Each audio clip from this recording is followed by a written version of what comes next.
వచనం చదువుకుందాము. నా ప్రాణము యెహోవాను సన్నుతించుము, నా అంతరంగమున నా సమస్తము ఆయన పరిశుద్ధ నామమును సన్నుతించుము.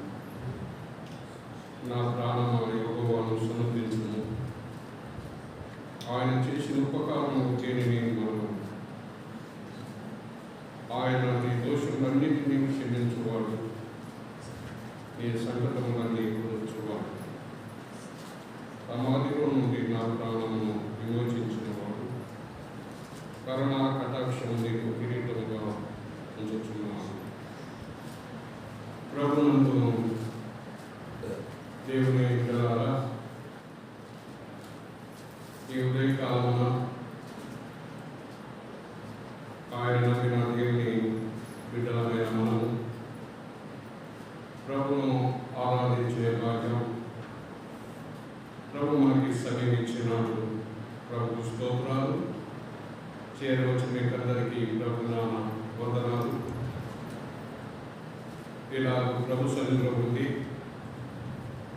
ప్రభును ఆరాధించే భాగ్యం ప్రభు ఈ దినము మనకు ఈవిగా నాలుగుగా ఇచ్చినాడు. దేవునికి స్తోత్రం. దేవుని వాక్య ప్రకారంగా మనం నిన్నటి వారమే అని దేవుని వాక్యంలో ఉన్నదండి. అది యోగ గ్రంథంలో ఉన్నది. మనం నిన్నటి వారమే ఈరోజు ఎవరు ఇచ్చినారంటే దేవుడు మనకి ఇచ్చినాడు. ఆ దేవుని మనము ఆయనను స్తుతించాలి. ఈ సమయంలో మనం చదువుకున్న భాగంలో భక్తుడైన దావీదు ఈ 103వ కీర్తనలో చాలా శ్రేష్టమైన మాటలు తెలియజేస్తున్నాడు. నా ప్రాణమా యెహోవాను సన్నుతించుము. తన ప్రాణానికి గురించి తెలియజెప్తున్నాడు. అన్నిటికంటే ముఖ్యముగా ప్రాణము చాలా విలువైనది. ప్రాణములకు ప్రతిగా మనుషుడు ఏమి కూడా ఇవ్వలేదు. ఇది దేవుని వాక్యంలో కూడా ఉన్నది. ప్రాణములకు ప్రతిగా మనుషుడు ఏమి కూడా ఇవ్వలేదు. అయితే ప్రభుకు స్తోత్రాలు. నా ప్రాణము యెహోవా సన్నుతించుము, నా అంతరంగమున సమస్తమా ఆయన పరిశుద్ధ నామమును సన్నుతించుము. అంతరంగములో దేవుడు ఆత్మను పెట్టి ఉన్నాడు. మనకు దీపముగా పెట్టున్నాడు. నరుని ఆత్మ దీపము అన్నట్టుగా దేవుడు మన అంతరంగంలో దేవుడు ఉంచినాడు. ఆ దేవునికి స్తోత్రం. ఆయన పరిశుద్ధ నామమును సన్నుతించు. ఆయన నామము ఎలాంటిదంటే పరిశుద్ధమైనది. ఆయన నామమున చాలా శ్రేష్టమైన మాటలు ఉన్నాయి. ఆయన నామము అంటే అన్ని నామముల కంటే దేవుని యొక్క పరిశుద్ధ నామమే చాలా గొప్పది. ఈ చదువుల భాగంలో అందుకే మనము చివరిన ప్రార్థన చేసేటప్పుడు ముగింపులో ఏమని ప్రార్థన చేస్తామంటే యేసు ప్రభు నామమున అంటారు. చూడండి, చివరిన ముగింపు ఏం చేస్తామంటే యేసు ప్రభు నామం. అందుకే ఆయన పరిశుద్ధ నామమును సన్నుతించుము. నా ప్రాణమా యెహోవాను సన్నుతించు. ఎంత మంచి మాట. నా ప్రాణమా యెహోవాను సన్నుతించు. ఇదే మాట కొత్త నిబంధనలో ఒక తల్లి అనగా మరియమ్మ కన్యకగా ఉండినప్పుడు దేవదూత ఆమెను దర్శించినప్పుడు చెప్పే మాట అంటే, నా ప్రాణము యెహోవాను ఘనపరచుచున్నది. ఆమె ఇంకొక మాట కూడా కలుగుతారండి. లూకాసు వార్త 1వ అధ్యాయము 46వ వచనంలో, నా ప్రాణం చూడండి, ఆ వచనం కింద చూడండి, మరియమ్మ ఇలా ప్రవచనం చేస్తున్నారు. ఆ వచనం చదువుతారు ఎవరన్నా? లూకాసు వార్త 1వ అధ్యాయము 46వ వచనంలో మరియమ్మ ప్రచురణ చేస్తున్నారండి. తీరేనా? అప్పుడు మరియా ఇంటను, నా ప్రాణము ప్రభువును కనపరుచుచున్నది. ఎంత మంచి మాట! నా ప్రాణము ప్రభువు కనపరుచుచున్నది. దేవుని బిడ్డలారా, ఈ ఉదయకాలమున మన ప్రాణము, మన శరీరము, మన అవయవాలన్నీ కలిసి ప్రభువును కనపరచాలి. ప్రభువును కనపరిస్తే ప్రభు చెప్పే మాట ఏమంటుంటే, నన్ను కనపరచు వారిని నేను కనపరుస్తాను. ఎంత మంచి మాట! ప్రభువును మనము కనపరిస్తే ఆయన మనలను కనపరుస్తాడని కూడా ఉన్నది. అయితే నా ప్రాణము ప్రభువును కనపరచదు. ఎంత మంచి మాట! మనం ఎప్పుడన్నా ఆ మాటల గురించి, లేక మన జీవితంలో ఎప్పుడన్నా అన్నామా, నా ప్రాణము ప్రభువును కనపరచుచున్నది.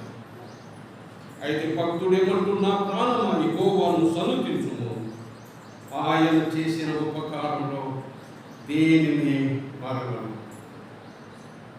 ఆయన చేసిన ఉపకారములో నేను దేనిని మరవను.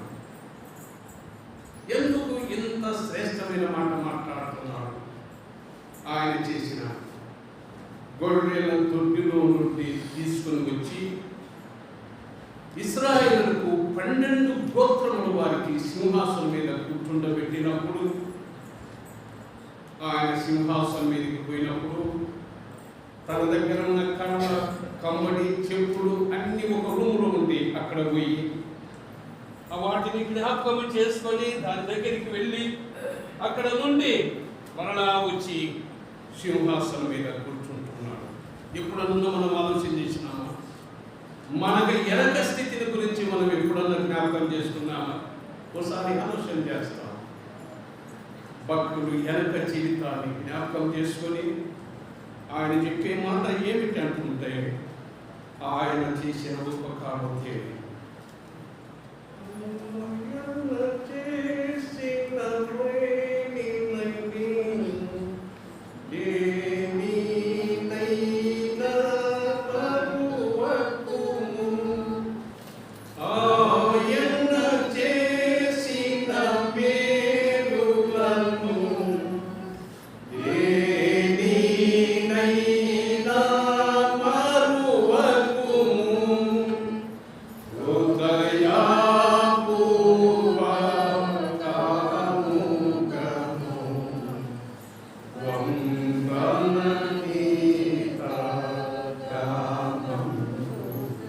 దేవునికి స్తోత్రాలు. దేవుని బిడ్డలారా, దరిద్రులని మనలను, చెడిపోయిన మనలను, కడద్రోయబడిన మనలను, ఎన్నిక లేని మనలను, ఏమిటి అక్కరం కంటే మనలను దేవుడు ప్రేమించి తన బిడ్డలుగా చేసుకొని, తన ప్రజలుగా చేసుకొని, మనలను ఆరాధించే ప్రజలుగా చేసినాడు అంటే ఆ దేవునికి స్తోత్రం చెల్లిస్తారు.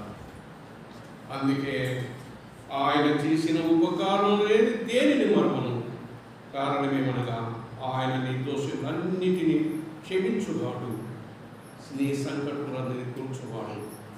నీ దోషములు అంటే మన దోషములన్నీ కూడా, మనం చేసిన పాపములన్నిటి కూడా ఆయన క్షమించేవాడు. ఇక మీ పాపం నేను ఎన్నటికీ జ్ఞాపకం చేస్తాను. ఇది యెషయా గ్రంథములో ఉన్నది. తూర్పునకు పడమట ఎంత దూరమో అంత దూరం ఉన్న వాటి మీ పాపం నేను జ్ఞాపకం చేస్తాను. దేవునికి స్తోత్రాలు. దేవుని బిడ్డలారా, ఇక్కడనే కూడా అలా రాయబడినదండి. 12వ వచనం, పరమటికి తూర్పునకు దూరము ఆయన మన అతిక్రమలు మనకును దూరపరిచి ఉన్నాడు. కాబట్టి నీ దోషములన్నిటినీ ఆయన చేసేవాడు ఏమిటంటే క్షమించేవాడు, నీ సంకటములన్నీ కుదుర్చువాడు, సమాధిలో నుండి నీ ప్రాణమును విమోచించినవాడు. సమాధిలో నుండి అపరాధముల చేతను పాపముల చేతను చచ్చిన మనలను ప్రభు మనల్ని కనికరించి కాపాడి ఆయనను ఆరాధించే ప్రజలుగా చేసినాడు. ఆ దేవదేవునికి స్తోత్రాలు.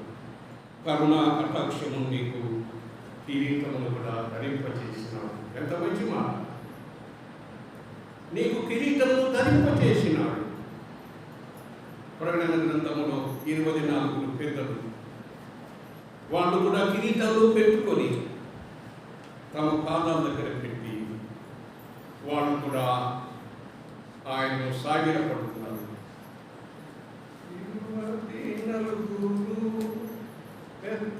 పెద్దలందరూ యేసుని ఎదుట సాగిలపడి 24 పెద్దలు యేసయ్యను చూసి ఆయన పాదాల మీద సాగిలపడి తమ కిరీటాలు చేసి పరిశుద్ధుడు పరిశుద్ధుడు పరిశుద్ధుడు పరిశుద్ధుడు అని అంటున్నారు. ఇది పరలోకములో జరిగిన సంగతిని గురించి యోహాను భక్తులు చెబుతున్నారు. అయితే ప్రభు స్తోత్రాలు ఈ చదువుకున్న భాగంలో దైవవాక్కి నీకు కిరీటం కూడా ధరించి ఉన్నాడు. ఎందుకు? మనమైతే ఎలాంటి వారంటే మన పాపముల గురించి 12 రోజులు పరమటికి తూర్పు ఎంత దూరము ఆయన మన పాపములకు అంత దూరపరిచినాడు. పాపాన్ని దూరపరిచినాడు కాబట్టి మరలా పాపాన్ని జ్ఞాపకం చేసుకోకూడదు, జ్ఞాపకం పెట్టుకొని ఉండాలి. పాపాన్ని దేవుడు దూరపరిచినాడు, పాపాన్ని దేవుడు క్షమించినాడు, పాపాన్ని మనం కడిగి పరిశుద్ధంగా చేసినాడు. మరలా పాపములు నీకు వెళ్ళకూడదు, అలాగ వెళ్ళకూడదు. ఎందుకు అంటే కింది పాపంలో ఉన్నది తండ్రి తన కుమారుని ఎడల జాలి పడినట్టు తన యందు భయభక్తులు వాడి ఎడల జాలి పడు. జాలి అనే మాట చాలా శ్రేష్టమైన మాట. జాలి ఎవరికి ఉంటుంటాడంటే తండ్రికి మాత్రమే ఉంటాడు. ఇది దేవుని వాక్యంలో ఉన్నది. కొత్త నిబంధనలో కుమారుడు చెడిపోయి దూరంగా ఉన్నప్పుడు వాడు ఇంకా దూరంగా ఉండంగానే తండ్రి వారి మీద జాలిపడి కౌగలించుకొని ఏడ్చినాడు. జాలి అన్నమాట. మనం కూడా పాట పాడతాం, ఎంత జాలి యేసయ్యా, ఎంత నీకు వివరించుము అనే కీర్తన కూడా ఉన్నది. జాలి అన్నమాట చాలా శ్రేష్టమైన మాట. అలాగే లూకా సువార్తలు కూడా సమరయ కథలో కూడా కింది భాగంలో సమరయుడు జాలిపడి అని గాయాలు కడిగి మరలా వాహు మీద ఎక్కించుకొని పూటకుల్ల వాడికి వెళ్ళినాడని అక్కడ కూడా జాలి అని రాయబడింది. అయితే మన ఎడల కూడా జాలి పడినది. చెడిపోయిన మనలను, కడద్రోయబడిన మనలను, ఎన్నికలేని మనలను ఆయన మనలను జ్ఞాపకం చేసుకుంది. ఇక్కడనే ఉన్న చూడండి 14 మనము నిర్ణయించిన రీతిగానే ఆయనకు తెలిసినది మనము వంటి వారమని ఆయన మనలో జ్ఞాపకం చేస్తుంది. మనము వంటి వారమని ఆయన జ్ఞాపకం చేసుకున్నాడు. దేవునికి స్తోత్రాలు. మనము నిన్నటి వారమని యోగు అంటున్నది. మంటి వారమని ఆయన మనలను జ్ఞాపకం చేసుకున్నాడు. దేవునికి స్తోత్రాలు. అయితే మనం ఎవరిని జ్ఞాపకం చేసుకోవచ్చు? ఆయన మంటివారమని మనల్ని జ్ఞాపకం చేసుకుంటే మనము ఆయనను జ్ఞాపకం చేసుకోవాలి. అందుకే ప్రభు కొత్త నిబంధన పుస్తకంలో నన్ను జ్ఞాపకం చేసుకున్నకు దీన్ని చేయండి. మనము మంటివారమని ఆయన మనల్ని జ్ఞాపకం చేసుకున్నాడు. ప్రభు స్తోత్రాలు. అయితే ప్రభు కూడా తన భక్తులకు 12 మందిని ఒక్కొక్కరిని కూర్చోబెట్టుకొని వారి పాదాలను కడిగి వారికి తలతో తల తుడిచి తర్వాత నేను చేసినట్టు మీరు కూడా చేయండి. అయితే నన్ను జ్ఞాపకం చేసేటప్పుడు దీన్ని చేయండి. దేవుని బిడ్డలారా, ఈరోజు మాత్రమే ప్రభును జ్ఞాపకం చేసుకున్నకు, ప్రభును స్తుతించుటకును, ప్రభును ఆరాధించుటకును, ప్రభు చేసిన మేలు మనకు కూడా ఆయన మరణ పునరుత్థానాన్ని జ్ఞాపకం చేసేటప్పుడు ప్రభు మనకి సమయం ఇచ్చినాడు. ప్రభు స్తోత్రాలు. నన్ను జ్ఞాపకం చేసేటప్పుడు దీన్ని చేయండి. అది ఎక్కడ రాయబడింది? కొత్త నిబంధనలో ప్రభు అయిన యేసుక్రీస్తు వారు తన నమ్మిన భక్తులతో తర్వాత ఆయన శ్రమ పడక మునుపు తన భక్తులతో ఈ మాటలు కూర్చోబెట్టుకొని చెబుతున్నాడు. ఇదిగో ఇక మీదట నేను ఇలాంటివి మీతో పాటు తినాను. అయితే నేను నా యొక్క ఆశ ఏమిటంటే తాను మరణించక ముందు కూడా ఆయనకు కూడా ఒక ఆశ ఉన్నదంట. గమనించండి దేవుని బిడ్డలారా, లూకా సువార్తలో ఆ మాటలు చూడండి. తాను మరణించక ముందు ఆయనకు ఏం ఆశ ఉన్నది చూడండి. ఆయనకు మరణించక మునుపు, శ్రమ పడక మునుపు ఏమో ఆశ ఉన్నదంటే లూకా సువార్త 22వ అధ్యాయం 14వ వచనం 15వ వచనంలో ఉన్నదండి. ఏమున్నదంటే అప్పుడు ఆయన నేను శ్రమ పడక మునుపు మీతో కూడా ఈ పస్కాను భూషింపవాలని మిక్కిలే ఆశపడుతున్నాడు. ఎంత ఆశ! దేవుని బిడ్డలారా, ఆశ అనేది ఏమిటంటే ప్రభును ఆరాధి. చాలా ఆశ ఉండాలి మనకు. లోకంలో రకరకాల ఆశలు ఉంటాయి, కానీ అయితే ప్రభు కూడా నేను మిక్కిలే ఆశపడుతుంది అది దేవుని రాజ్యం నెరవేరు వరకు ఇక ఎన్నడూ దానిని గురించి మనం మీతో చెప్పుచున్నాను. ఎంత మంచి మాట! దానిని పూజించండి. అది ఒక గిన్నెను ఎత్తుకొని ఇది నా శరీరం, మరి ఒక గిన్నెను ఎత్తుకొని ఇది నా రక్తం అని ప్రభు స్తోత్రం. ఈ సమయంలో ఆయన బిడ్డలపైన మనం ప్రభును ఆరాధించుటకును, ప్రభును పూజించుటకును మన జీవితంలో ఇలాంటి సమయం ప్రభు ఇచ్చినాడు. కాబట్టి ఈ పస్కా అనేది కూడా మనం కూడా ఆశ కలిగి ప్రభును సేవించి ప్రభును మహిమపరచాలి. ఆయన మనకు చేసిన ఉపకారంలో మనం కూడా దేనిని మర్చిపోకుండా ఆయననే కనపరుస్తూ ప్రభును సృష్టిస్తే ప్రభును మహిమపరుస్తాం. ఇది నా రక్తం, ఇది నా శరీరం అన్నాడు. మనం ఆయన వచ్చేంత వరకు దీన్ని చేయండి అని కూడా అన్నారు. అయితే వీటిలో మనం సేవించే మనం మహాదైవజనుడైన పౌలు 1 కొరింథీయులకు రాసిన పత్రిక 11వ అధ్యాయం 28, 29, 30 వచనంలో చెప్పే మాట అంటున్నారు. ఇది నా శరీరం కాబట్టి తర్వాత మీరు ఎలాగో తీసుకోవాలి. చాలామంది రోగులవుతారు, చాలామంది ఏమవుతారంటే మరి కొంతమంది బలహీనమైపోతారు, అకాలమైన కూడా మరణం కూడా పొందుతారు. అంటే మనము రోగులం కాకుండా, అకామరణం కాకుండా మనమే పరీక్ష చేసుకొని ప్రభువా గత వారమంతా నేను ఎలా ఉన్నాను అని మనం నిన్నటి దినమనే లేక ఉనియాకుని ప్రార్థన చేస్తాం. లేక తెల్లవారుజాము లేచినప్పుడే మనలో ఏదన్నా బలహీనత ఉంటే దాన్ని సరిచూసుకొని ముందుకు సాగాలి. దేవుని పాదాల దగ్గరికి వచ్చిన ప్రభును స్తుతించాలి. అయితే మరలా వాటికి దూరంగా ఉంది ప్రభును సేవిస్తూ ప్రభును మహిమపరచాలని ఈ ఉదయకాలమున దేవుని మాట చేత హెచ్చరించబడుతున్నాం. ప్రభు ఈ మాట మనందరినీ ఆశీర్వదించుగాక.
మా క్రియాకులు తండ్రి ఈ ఉదయకాలంలో మరలా మీ పాదం దగ్గరికి మమ్మల్ని తీసుకుని స్తోత్రాలు. గత ప్రభుత్వం నుండి నేటి వరకు అందరినీ సంకరించి కాపాడి మరలా మీ సన్నిధిని తీసుకుని వచ్చిన ఆయన ఒకప్పుడు మీ సన్నిధి రాళ్ళకు లోకంలో పంచి మమ్మల్ని మీరు ఎంతగా ప్రేమించినారు. అపరాధము చేతము పాపం చేత చచ్చిన మమ్మల్ని మీరు బ్రతికింపజేసినారు. మమ్మల్ని ప్రేమించిన నిమిత్తం మహిమలో దేవుడు ఈ దేవుల మధ్య దేవుడు పరిశుద్ధులు పరిశుద్ధులు కూడా మీరు ఆ ఉన్నతమైన స్థలములు వదులుకొని రాసులు తోలుకొని ధరించుకొని మిమ్మల్ని వేరే వ్యక్తులుగా చేసుకొని మేము పొందే శిక్షకు మేము పొందే అవమానానికి మిమ్మల్ని వేరే పరమైన మీ ముఖం మీద భూమి వేసినారు, ఎంతలు పెరిగినారు, ఎరిసిన మీదలో పడి ఏలబడినారు, ఎత్తైన స్థలంలో వేసినారు, నిలువెల్ల రక్తం కాచినారు. మీ రక్తం ద్వారా మా పాపంతం కలిగి తూర్పుకు పరమడ ఎంత దూరమో అంత దూరం చేసినారు. మా కోసం వర్ణించి సమాజీవుడి మూడో దినం చేసినారు. ఈ సమయంలో మేమందరం నీ పద చుట్టూ మనందరినీ ఒలి ఒక్కరుగా మమ్మల్ని రప్పింపు చేసినందుకు కనుక ప్రభువా మేము ఏమించిన మా గురించి తెలుసుకోండి. మా హృదయపూర్వకమైన మా కుటుంబం స్తోత్రాలు. యేసు ప్రభు నామమున స్తోత్రం చెల్లించుకుంటూ ఆరాధిస్తున్నాము తండ్రి. ఆమేన్. ప్రభు అయిన యేసు నేను మీకు అప్పగించడానికి ప్రభువుల పొందితిని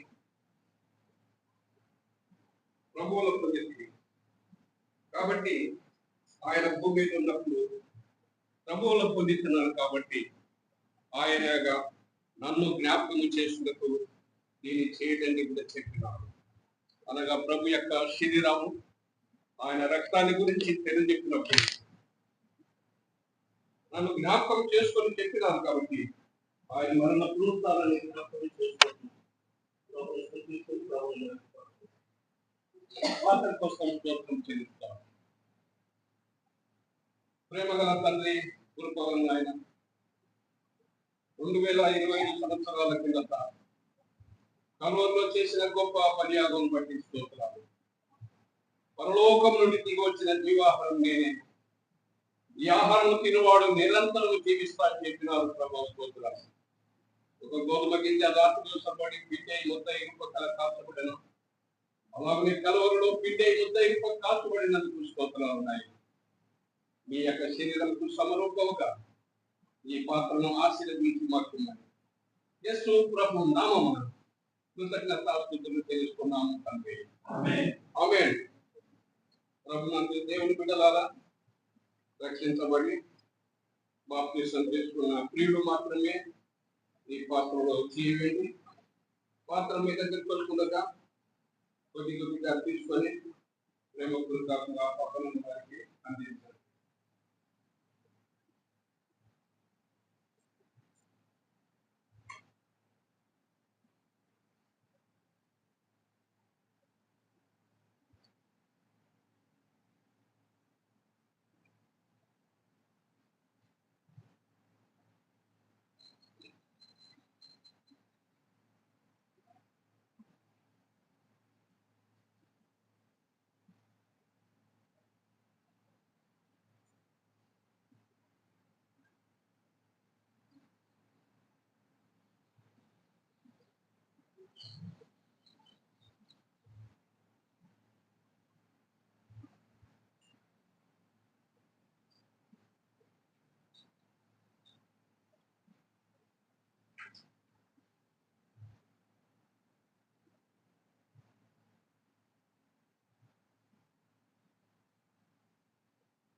ఇంకా ఎవరికైనా పాత్ర లేకపోతే దయచేసి మీ గురించి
Someone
దేవుని బిడ్డలారా అందరికి వందనాలు.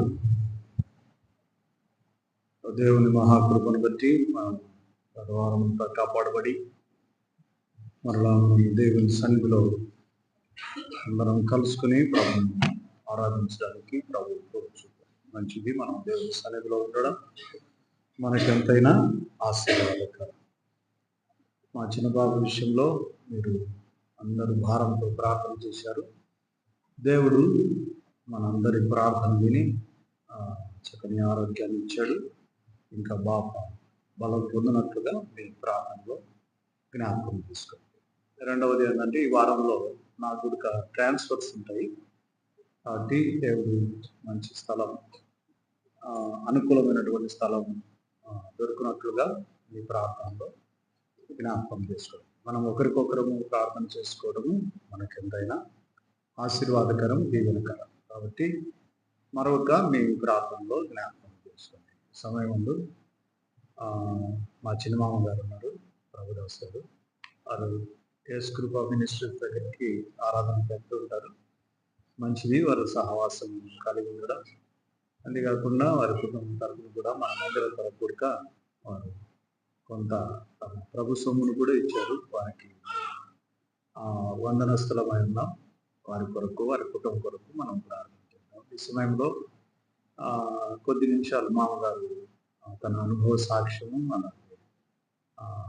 వాక్యము ఒక 2 నిమిషాలు చెప్పారు కాబట్టి సాధారణంగా మీరు వినండి. ఈ అంత్య దినాల్లో మనం ఉంటున్నాం. ఎందుకంటే వాక్యము ఎప్పుడు మూయబడుతుందో దేవుని వాక్యంలో ఉంది. వాక్యము కరువయ్యేటువంటి రోజులు రాబోతున్నాయి. కాబట్టి మనము ఎప్పటికప్పుడు వాక్యమును నేర్చుకుంటూ ఉండాలి, వాటిని మనసులో పెట్టుకొని ఉండాలి. ఎవరైనా అడిగితే మనము చెప్పేటట్టుగా మన వాక్యమును, మనకు చదువు రాకపోయినా చెప్పేటువంటి కొన్ని మాటలైనా మనం క్షుణ్ణంగా శ్రద్ధగా విని వాటిని నేర్చుకోవాలి, వాటిని మనసులో పెట్టుకోవాలి. మనము కూర్చున్నప్పుడు, అంటే ఖాళీ సమయంలో, లేక పని చేస్తున్న సమయంలో కూడా వాటిని జ్ఞాపకం చేసుకుంటూ ఉండాలి. ఇప్పుడు మన దగ్గర పశువులు ఉన్నాయి, బర్రెలు ఉన్నాయి, ఎద్దులు ఉన్నాయి. గబగబా తినేస్తాయి. తినేసిన తర్వాత నెమ్మదిగా పండుకొని ఏం చేస్తాయమ్మా? నెమరేస్తాయి. నెమరేయకపోతే అర్థం ఏంటి? నెమరేయకపోతే దానికి ఏదో ఒక జబ్బు ఉంది అని అర్థం. నెమరేయకపోతే దానికి జబ్బు ఉంది అని అర్థం. నెమరేస్తే ఆరోగ్యంగా ఉంది అని అర్థం. అలాగే ఒక విశ్వాసి కూడా దేవుని వాక్యమును ఎల్లప్పుడూ జ్ఞాపకం చేసుకుంటూ మనన చేసుకుంటూ ఉండాలి.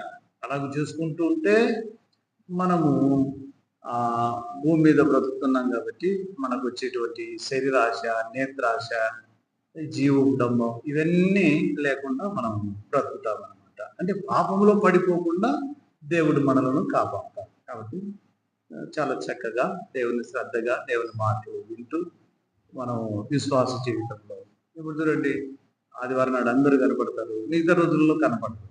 కాబట్టి అందరూ వారకూడికలకు వచ్చేటట్లుగా మంగళవారం, గురువారం, శుక్రవారం అందరూ వచ్చేటట్లుగా ప్రయత్నం చేయాలి. రావాలి దేవుని సన్నిధిలో మనం ఉంటే మనకు ఎంతైనా ఆశీర్వాదకరం. కాబట్టి ఈ విషయాలు గుర్తుపెట్టుకొని దేవుని వాక్యం విందాం. ఈ సమయం ముందు ప్రభుదాస్ గారు మనకు కొన్ని మాటలు తెలియజేస్తారు.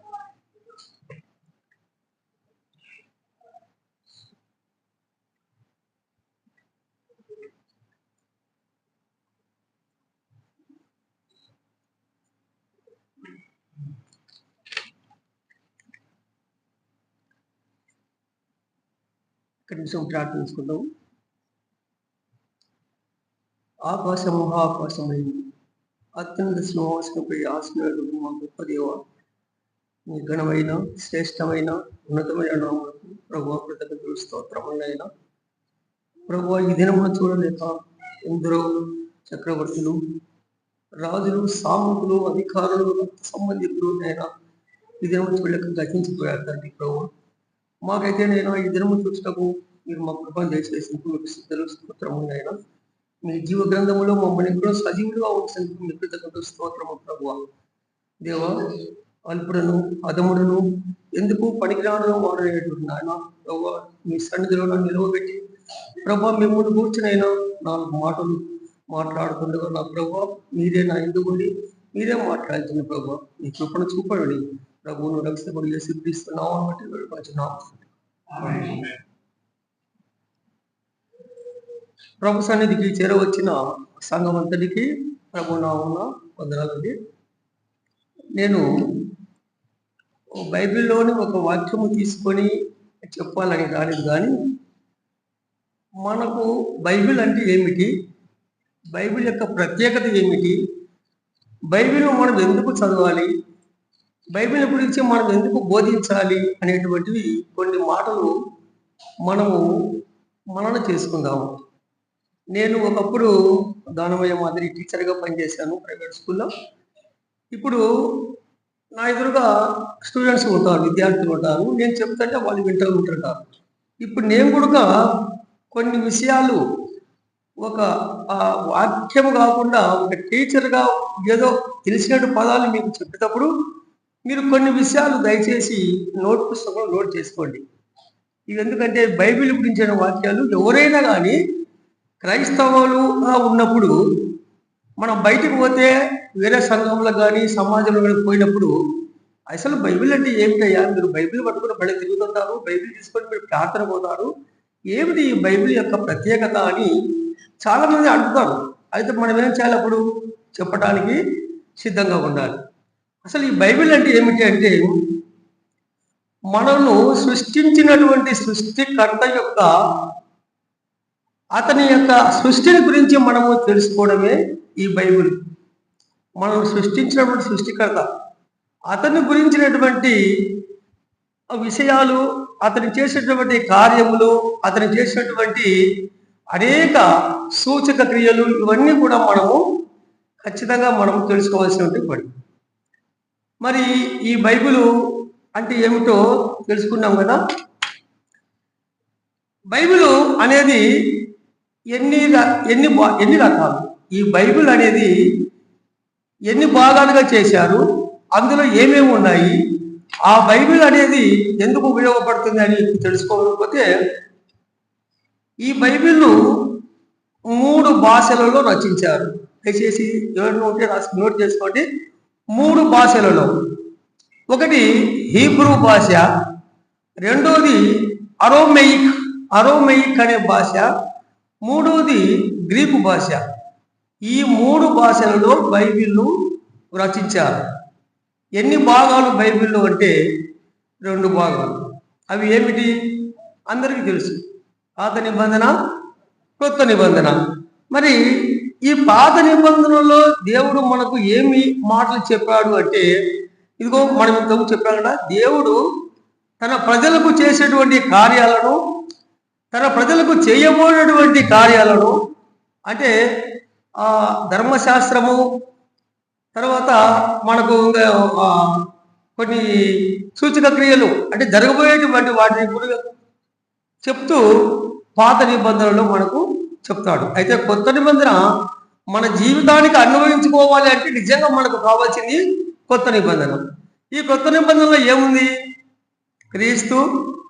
క్రీస్తు జననము, విశ్వాసము, ప్రేమ, క్రీస్తు యొక్క ఈ జాలీకరణ, పాపము, రోగము, తర్వాత క్రీస్తు మరణము, క్రీస్తు పునరుత్థానము, క్రీస్తు ఆరోహణము, ఇవన్నీ మనకు కొత్త నిబంధనలో మనకు కనబడతాయి అన్నమాట.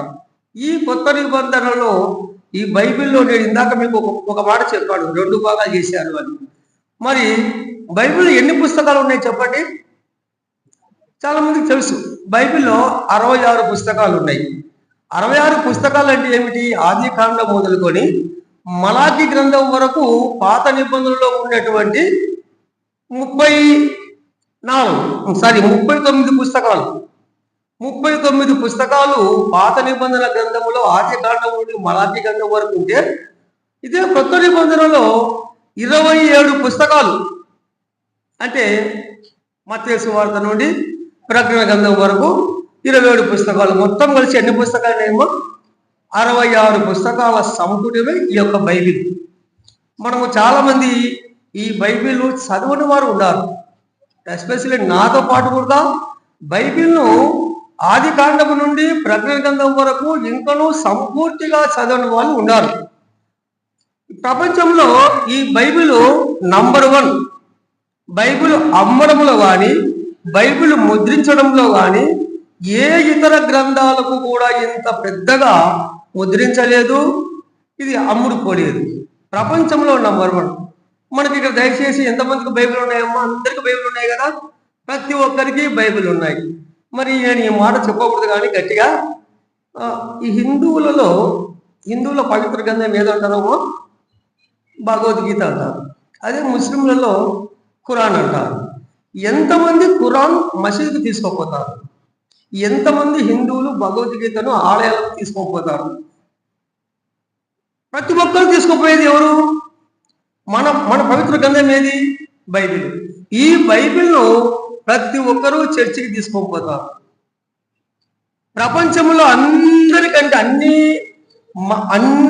కూడా క్రైస్తవుల వద్దనే యొక్క పవిత్ర గ్రంథం అనేది ఉంటుంది. ఇంట్లో ఒకరికి కాదు, ఖురాన్ ఒకరికి ఉంటుంది, భగవద్గీత ఒకటి ఉంటుంది కుటుంబంలో. కానీ మన బైబిల్ ఇంట్లో ఎంతమంది సభ్యులు ఉంటే అంతమంది దగ్గర ఈ యొక్క బైబిల్ ఖచ్చితంగా ఉంటుంది. కాబట్టి ఈ బైబిల్ ఎందుకంటే ప్రపంచంలో అతి ఎక్కువగా అమ్ముడమైనటువంటి బైబిల్.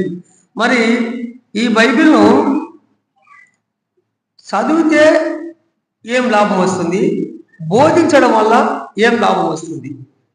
చదవడం అంటే కొంతమందికి అంటే వాళ్ళను నేను కించపరిచినట్టు కాదు, కానీ చదువు రాని వాళ్ళు కొంతమంది ఉంటారు. చదువు వచ్చిన వాళ్ళు ఎలాగ బైబిల్ చదువుతారు.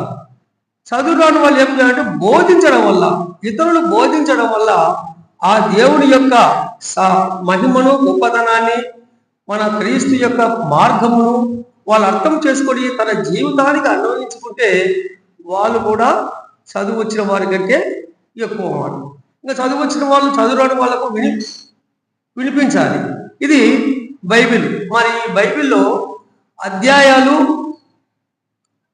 వచనాలు ఉంటాయి కదా. ఆది కాండము 1వ అధ్యాయము 3, 4 అంటాం.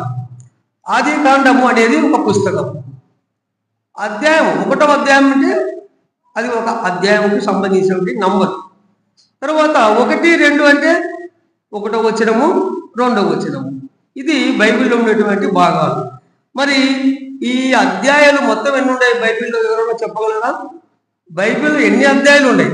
మొత్తం బైబిల్లో 1189 అధ్యాయాలు మనకు బైబిల్ నందు ఉన్నాయి. 1189 అధ్యాయాలు మనకి ఈ బైబిల్లో ఉన్నాయి.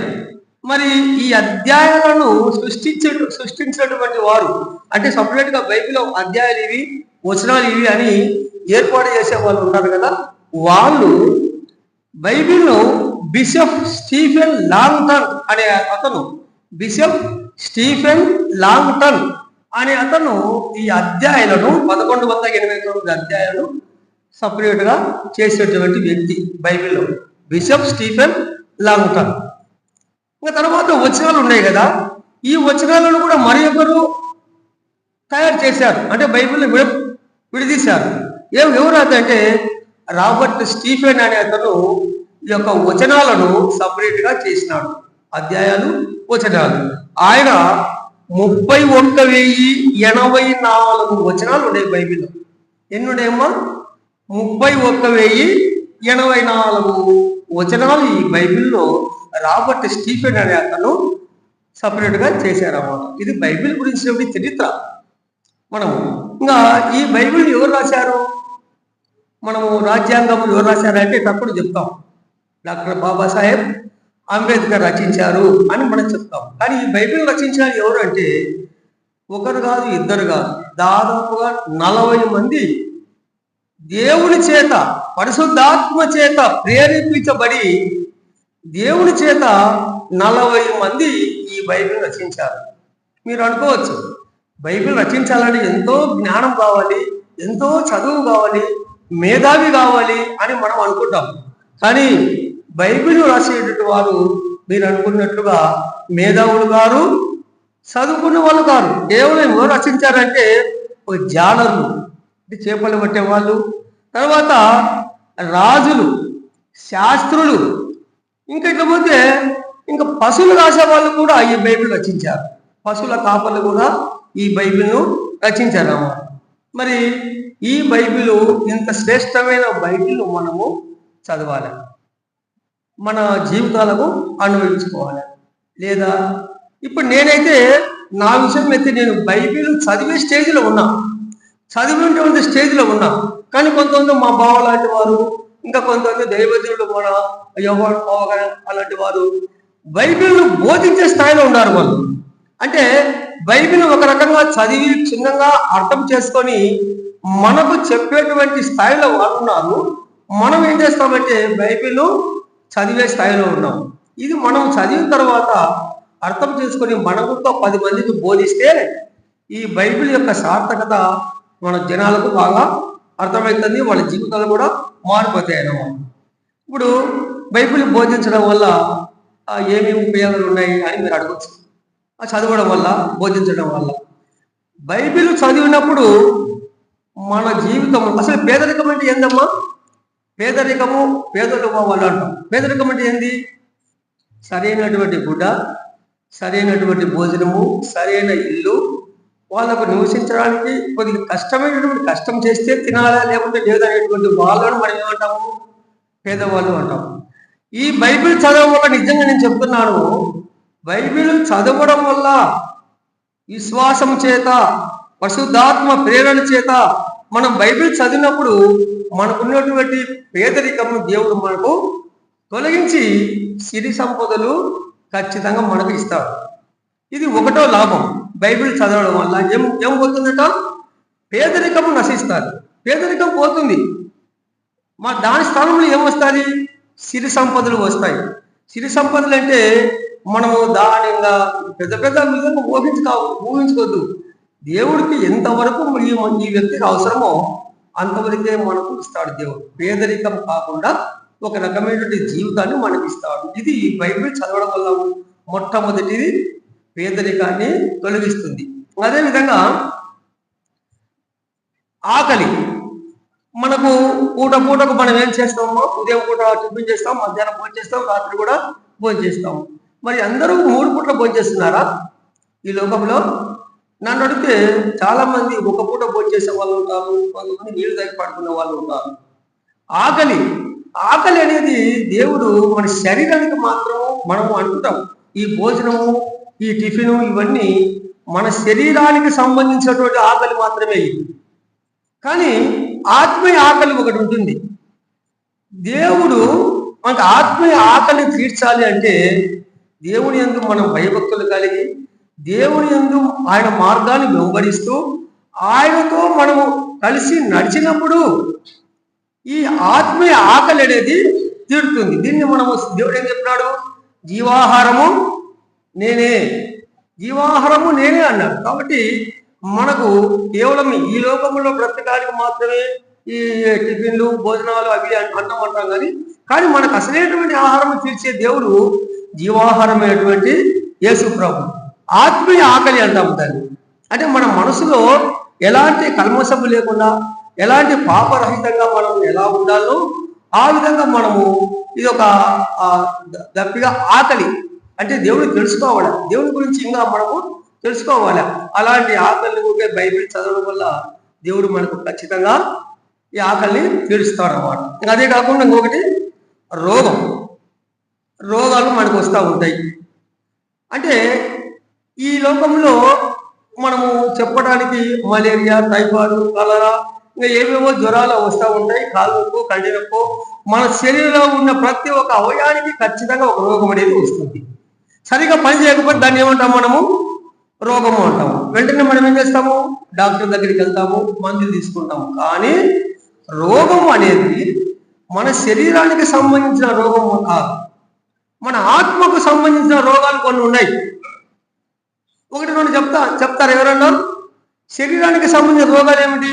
పాపము, కోపము, ద్వేషము, ఈర్ష్య, అసూయ, కక్ష సాధింపు, హత్యలు, మానభంగాలు ఇవన్నీ కలిసి మన శరీరానికి సంబంధం కాకుండా ఆత్మకు సంబంధించిన రోగాలు.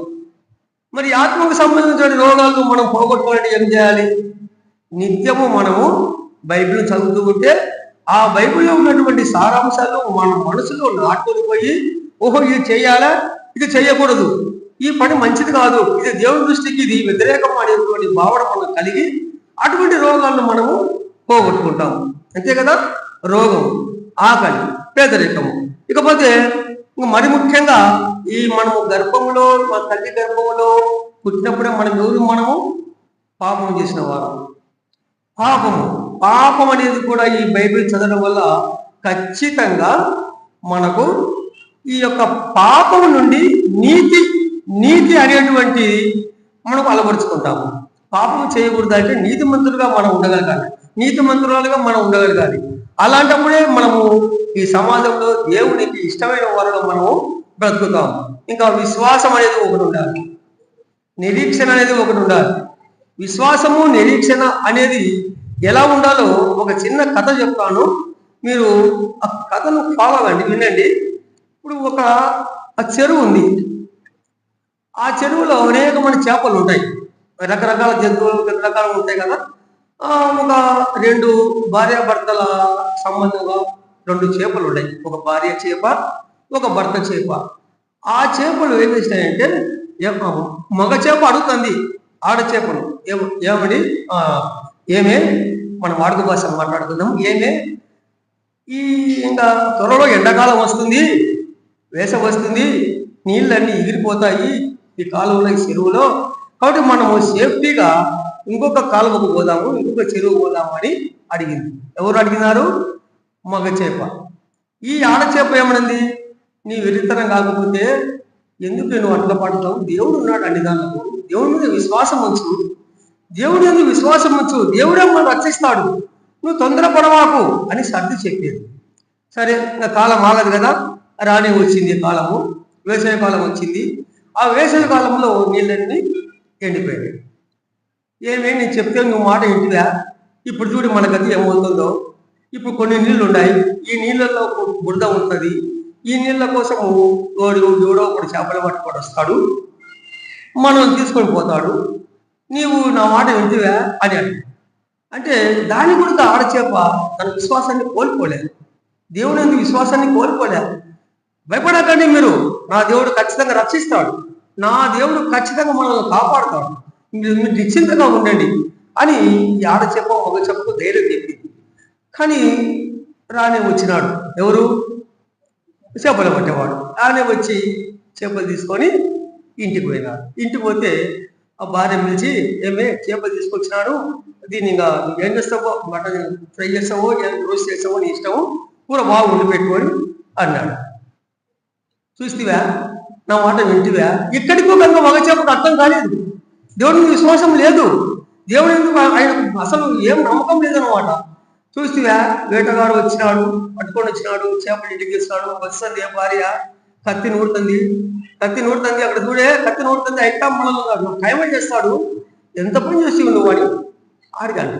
సరే మగ చేప ఆ మాట అంటే ఆడి చేప ఇంకను దేవుని ఎందుకు తన విశ్వాసాన్ని కోల్పోలేదు అన్నాడు.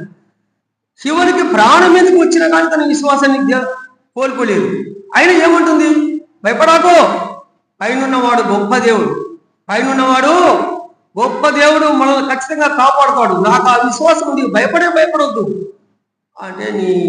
ఇంకా ఈ మొగ చెప్ప ఏమంటే, బతికేంతపో నీకు చెప్పి నాకే విసుకొచ్చింది, ఎక్కడ మనం చచ్చిపోతాము, ఇంకా మన పని అయిపోయింది అని అనుకున్నాను. మా మహాతల్లి కత్తి నూడుతుంది పోయటానికి. కత్తి నూడుతా చేపలు అక్కడ ఆమె ఇంట్లో ఉన్నప్పుడు వరండాలో వచ్చి కూర్చుంది. వరండా అంటే చిన్న పొట్టం కదా, బయట మామూలుగా చేప ఉంటుంది, ముందర వరండా పొట్టం ఉంటుంది. ఆడొచ్చి కూర్చొని చేపలు ఇంకా కట్ చేద్దామని కత్తి నూడుతాము.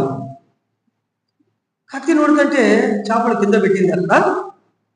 ఇంకా భయంకరమైనటువంటి దేవుని యొక్క చూడండి, దేవుని కార్యం అక్కడ జరుగుతూ ఉంది.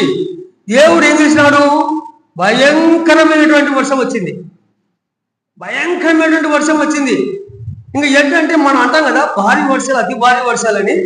అటువంటి వర్షం వస్తే ఈమెకు అప్పుడు బతికొచ్చింది మా తల్లికి. ఏమని, అరే మిద్దెపైన బట్టలు ఆరేసాని, కొంచెం తెలుసుకోలే బట్టలు అని చెప్పి బట్టల కోసం పోయింది. పైకి పోతేనే ఆ భయంకరమైన వర్షంలో అది ఏం కదా, దాన్ని ఏమంటాం మనం, గుడిసా ముందు దాన్ని ఏమంటాం, దాకా ఒక మాట అంటే కదా, ఆ దాంట్లో నీళ్ళు కడుతుంది, మొత్తం కొట్టుకుని టప్ అని కాదు, వేగంగా నీళ్లు కారుతున్నాయి. కారు లోపల పెద్ద ప్రవాహం వలె నీళ్ళన్నీ వచ్చి ఆ చేపల మీద పడి చేపల కవడికి కొట్టుకోపోతున్నాయి. ఎక్కడ పోతున్నాయో తెలుస్తుందా, కొట్టుకుపోతున్నాయి కాలంలో పడి. అప్పుడు పరిగెత్తులు వచ్చి ఇక్కడ చేపలు ఎక్కడ దగ్గర చేపలు ఉన్నాయి, కొట్టుకోపోయి. అప్పుడు మగ చేప ఏమనింది, అబ్బా నీ విశ్వాసం గొప్పది, నిజంగా దేవుడు ఎంత మనకు మేలు చేస్తాడు, నిజమే నేను ఈ విశ్వాసం చివరి క్షణంలో దేవుడు మనల్ని కాపాడుతాడు కదా అని అంటే, పిచ్చివాడా, దేవుడు ఎప్పటికైనా కానీ తను నమ్ముకున్నటువంటి విశ్వాసాలందరూ ఎప్పటికీ కూడా ఆయన కనికరము చూపకపోడు, ఖచ్చితంగా జాలి దయ చూపిస్తాడు, రక్షిస్తాడు. ఆయన రక్షకుడు. నువ్వు ఎందుకు అంత అల్ప విశ్వాసంగా ఉన్నావు దేవుడి పైన అని భర్తను అడిగింది. ఇంకా ఆమెకు వచ్చి చేపలేమో పట్టుకోపోయి సురక్షితంగా ఎక్కడున్నాయి, మళ్ళీ తిరిగి వేరే కాలంలోకి పోయినాయి. అంటే ఆడచేప యొక్క విశ్వాసం గొప్పదా, మగ చేప యొక్క విశ్వాసం గొప్పదా? ఆడచేప ఎంత విశ్వాసం అంటే దాన్ని ఏమంటామంటే మనము నిరీక్షణ, ఈ యొక్క పదం నిరీక్షణ కలిగి మనం జీవించాలి. చేస్తాడు వస్తాది, భయపడొద్దు, ఎందుకు తొందర, ప్రార్థన చేద్దాం, విశ్వాసంగా ఉందాం అనేటువంటి నిరీక్షణ ఎప్పుడైతే మనం కలిగి ఉంటామో ఆ నిరీక్షణ దేవుడు మనకు ఖచ్చితంగా ఫలితాన్ని ఇస్తాడు. ఇవన్నీ మనం ఈ నిరీక్షణ విశ్వాసం ఇవన్నీ రావాలంటే మనం ఏం చేయాలమ్మా, బైబిల్ని బాగా చదవాలి, బైబిల్ని బాగా బోధించాలి, చక్కగా ప్రార్థనకు రావాలి. ఇందాక మా దానమయ్య అన్నట్టు ఆదివారం ప్రార్థన కాకుండా ప్రతిరోజు ప్రార్థనకు వస్తే ఈ యొక్క విషయాలన్నీ మనము మన జీవితాన్ని కనుగొంచుకొని చెప్పే మాటలు వినుకుంటూ దేవుని ఎందుకు మనము ఖచ్చితంగా అభివృద్ధి చెందుతాము, దేవుని యొక్క రాజ్యానికి మనము వారసులుగా అవుతాము. కాబట్టి ఈ